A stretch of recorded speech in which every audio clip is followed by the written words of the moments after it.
Hello and welcome back to another episode of Generation Films. My name is American Ben, and today we're going to explore the lost history of Boba Fett's palace, or Jabba's palace, or Bib's palace if you're a real flat earther, or whatever you think its rightful name should be. This history is one that was until now unknown to us, but due to the palace's recent rediscovery, we've been able to piece together some newly excavated records with different bits of oral lore to produce a mostly competent compendium of new information about its founding and early years. Accessed by only a single dirt road which weaves through a canyon, Boba's palace sits on the extreme edge of the northern dune sea in Mos Espa, a spaceport settlement on the desert planet of Tatooine, where so much of Star Wars history collides. The palace stands on a cliff, fortified by its composition of sand, rock, and durasteel, bearing the complex a defensive design that welcomes only the specifically invited and not the traveler happening by. And it is this structure which has remained basically intact as is since its conception. The palace is composed of three distinct sections. Its central rotunda is the protruding node of its subterranean complex, which itself runs seemingly endless beneath where all can see, and houses a variety of facilities, including the main power center, prison cells, and Jabba's famous throne room, which also serves as an audience chamber, and which in Jabba's time sat above a rancor pit, down to which through a trapdoor the irascible Hutt could drop undesirable members of said audience. Then, adjacent to the rotunda rises Alcara's tower, within the spire of which all communications, surveillance, and defense systems are housed and operated. And finally, the palace's ridgeside retreat confines a hangar and maintenance bay. Now, we know the story of this place. Oh, we know it well as the castle from within which Jabba the Hutt masterminded his vast criminal empire and held princesses in chains. And we know it as the later headquarters of Daimyo Boba Fett's Mos Espa governing operations. And then I suppose we know it too as Bib's place, for I suppose in between its two owners formally named, sat upon its throne he to the Twi'lek for a good 5 minutes or so. However, what many don't know about is the story of what came before Jabba, and then how the palace became a palace at all, let alone a hub of crime and villainy, and a place of legend. Long before the Hutt cartel laid its claim to what became Jabba's palace, legend has it around the year 700 BBY, a religious community known as the Bomar Order erected the underground portion of the complex to serve as a monastery where they could live in seclusion and practice their faith. The Bomar believed in isolating themselves from all physical stimuli in order to cultivate the power of their minds. The Bomar most likely selected Tatooine as a home planet in the first place because of its relative desolation. But you may ask, well, American Ben, how does locking themselves in a castle constitute removing themselves from the presence of physical stimuli? Well, it doesn't really. But upon enlightenment, the monks also had their brains removed from their original bodies and transplanted into nutrient-rich jars. Wasn't there a Futurama episode like that? Oh, never mind. Whenever the monks wanted to move around, their preserved brains would use droid walkers that could attach to their jars.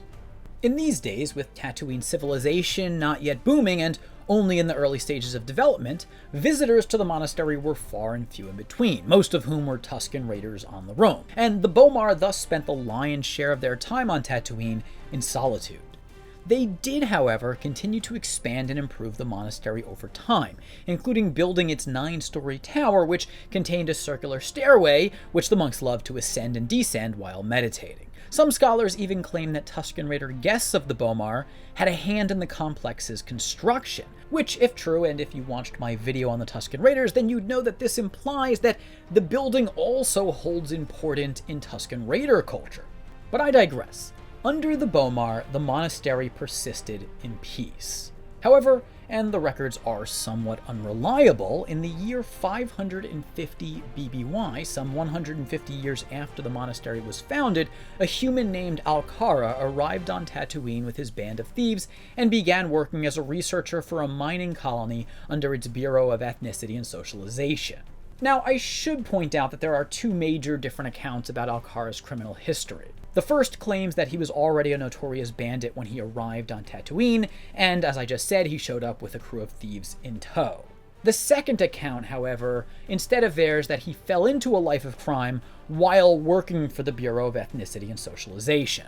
However, whatever is true about Alcara's criminal origins, what scholars seem to universally agree on is that it was due to him that in the area around the Bomar monastery, crime lords rose to rule Mos Espa by silent code.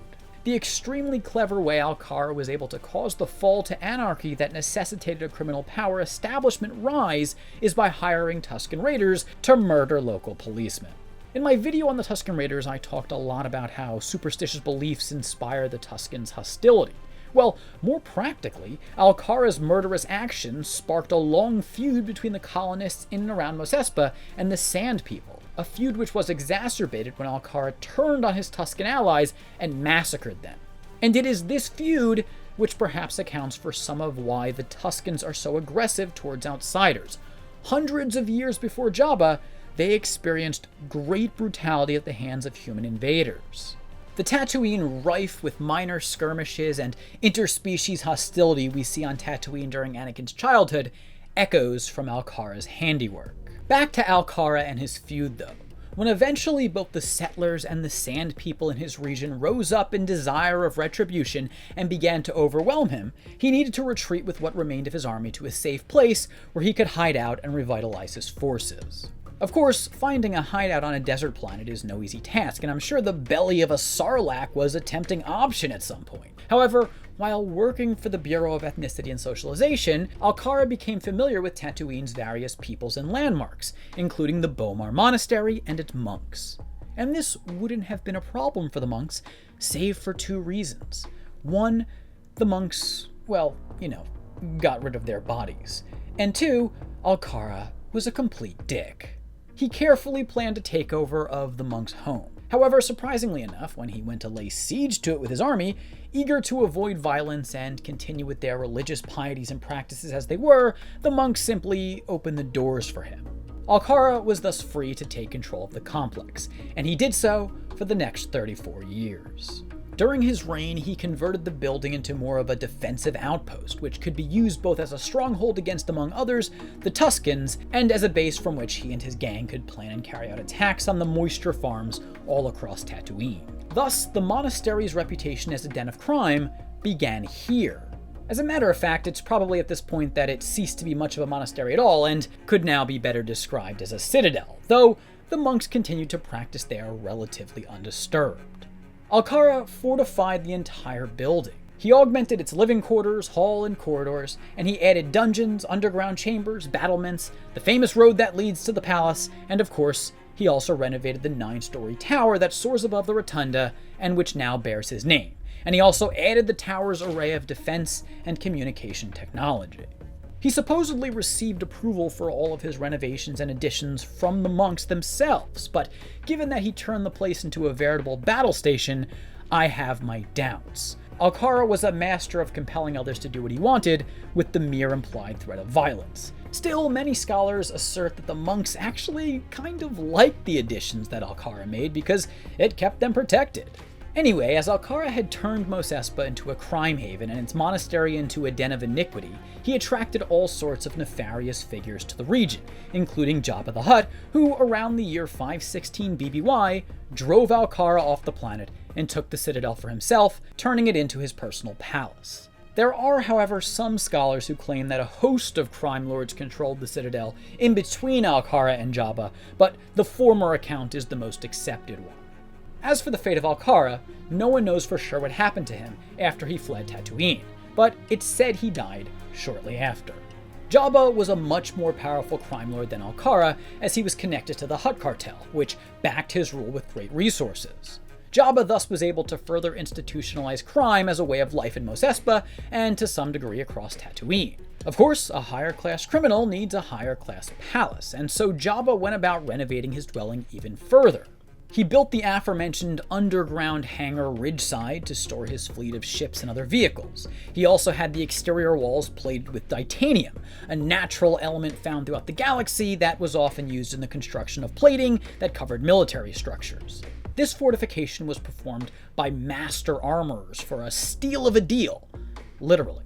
When the armorers presented Jabba with the bill for their services, he honored them by making them the first prisoners of his tenure to be locked away in the complex's dungeons.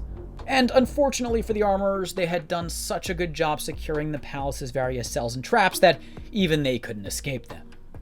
While he was cruel to almost everyone else, Jabba did, however, like Alcara before him, maintain a cordial relationship with the Bomar monks in the palace. It's almost as if each crime lord to occupy the complex, despite his general megalomania and brutality, had a sense of respect for the divine and the spiritual, which is the kind of cool little tidbit that I love about Star Wars. Well, Jabba also probably just thought the monks were weird as hell for removing their brains and meditating all the time, so that might also have been the reason he kept his distance from them. Of course, Jabba's most well-known addition is the throne room or audience chamber, which was nestled beneath the complex's rotunda, and within which Jabba sat upon his famous dais. At some point during his rule of the palace, Jabba obtained his pet rancor, added a barbecue to the back of his throne, and erected a spice cultivation chamber deep within the bowels of the complex. And so, my friends, we arrive at contemporary Star Wars history, much of which you already know, but now upon reappraising the essence of the palace, you can hopefully better understand its origins, its special place in Tatooine history, its divine qualities, and its conversion into a hive of crime and evil doing, a transformation which predated Jabba's ascension to its throne by over 3 decades.